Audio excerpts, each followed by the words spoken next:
Hello, folks. Welcome to another episode of Alpha Noobs, and this time we're gonna pick up right where we left off. And so last time we were able to download a bunch of images and properly label them. And so what we did is so let me show you the actual folder structure here. So what we did was we actually had a labels folder here comprised of the first of every image. And so essentially what we did is we copied the first of every image into the labels folder, and then we started labeling them. Okay? And so we labeled them manually, and we realized that we hadn't actually, or rather, I hadn't actually included the suffix at the end, which references which batch of images it is. And so we wrote a little function here, a method that does that for us. And so it goes through all the labeled images and renames the files by doing a quick lookup with the source set of images that we have. Now what we need to do is, now that we have everything sort of labeled inside the labels folder, we need to apply that same label to all the other images, the source images that we had. So we need to go back and say, okay, instead of having 0-0 here, we should have the actual image, the number there, for us. And so what we're going to do, this is actually pretty easy to do. We simply need to iterate through all of the images here. And then what we say is, all right, which batch is this? So we can see that we have a number, we should have a number for every single one of the batches that we dealt with. And so this is number 1, for instance, 9569. And so what we do is we would take that 9569 and we would apply it to all of the images that have a prefix of 1. And so that's how we would know which images we need to deal with. And so in order to do this, all we need to do is for file, just like before in list dir. So we're going to be working in the labels folder here. And then what we say is, let's see, what are we going to do? We're going to take the file name. And so file, and then we can split that based off. So here we have a file, so the label equals file dot match, or do we have re? Do we have re in here? I think we do. Yeah, we do. So we could do re dot match, and then what we would expect is four numbers. That's what we're going to expect. And then there's an underscore, I believe. And then, well, there's 4 numbers, and then there's a bunch of stuff that we don't actually care about. And so all we're interested in is the 4 numbers that we start with. So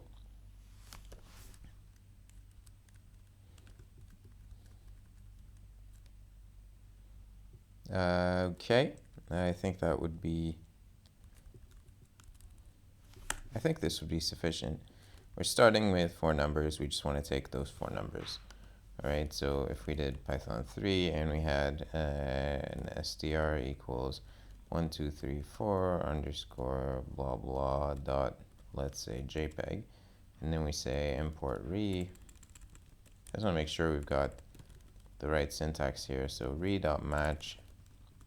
All right, there's actually re dot match and re dot search. I don't know if so we do this. All right, we're starting with this, and then we want that, and then we're going to match it against our str. And so, yep, that works. And so label equals re.match against file. And then what we say is, all right, so now that we have the label, so we have label. We have label, and then we have set. And so set is going to be the second number. Is it? Well, it doesn't need to be, so it's going to be /d followed by a dot and then some characters, right? Or followed by just a dot. And so you make sure that you get all of those. Yeah, it looks about right. And so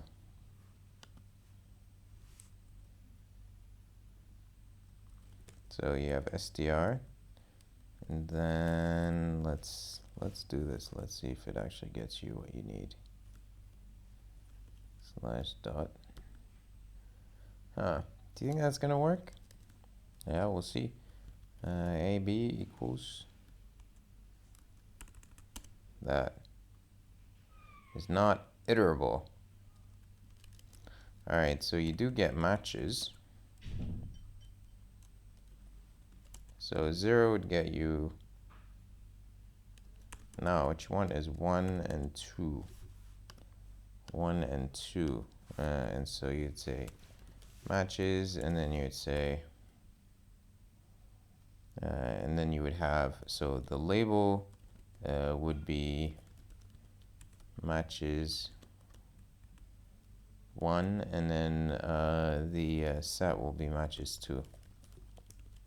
And then what you need to do is you say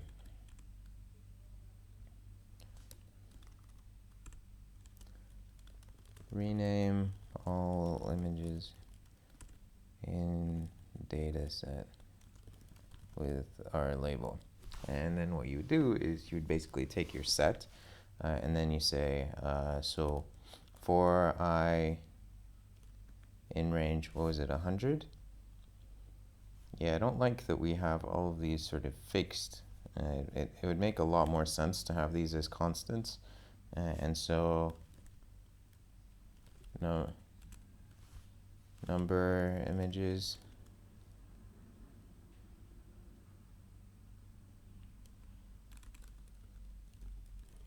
distinct image count equals 100, and then you would have variance per image equals 50. And so now you can use these instead of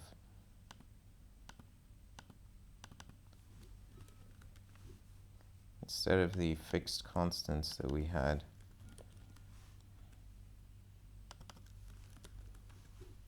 Or the hard-coded values that we had before. I feel like this would be much more readable. All right, cool. So we come back here and then we say for I in range, we want variance per image. And then what we'll say is os.rename. And then what you would say is percent.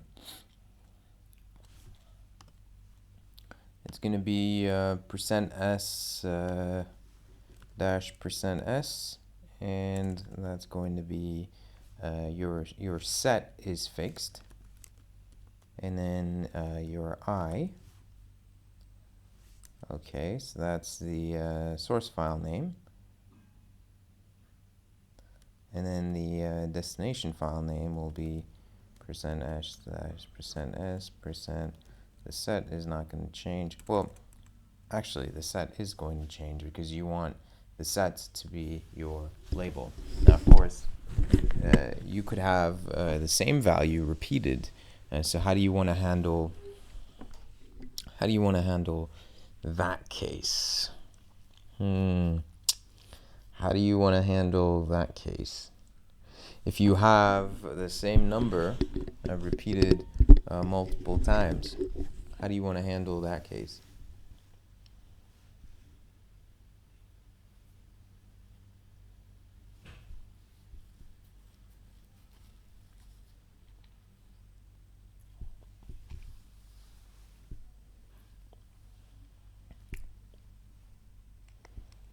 No, I think the actual number doesn't actually matter.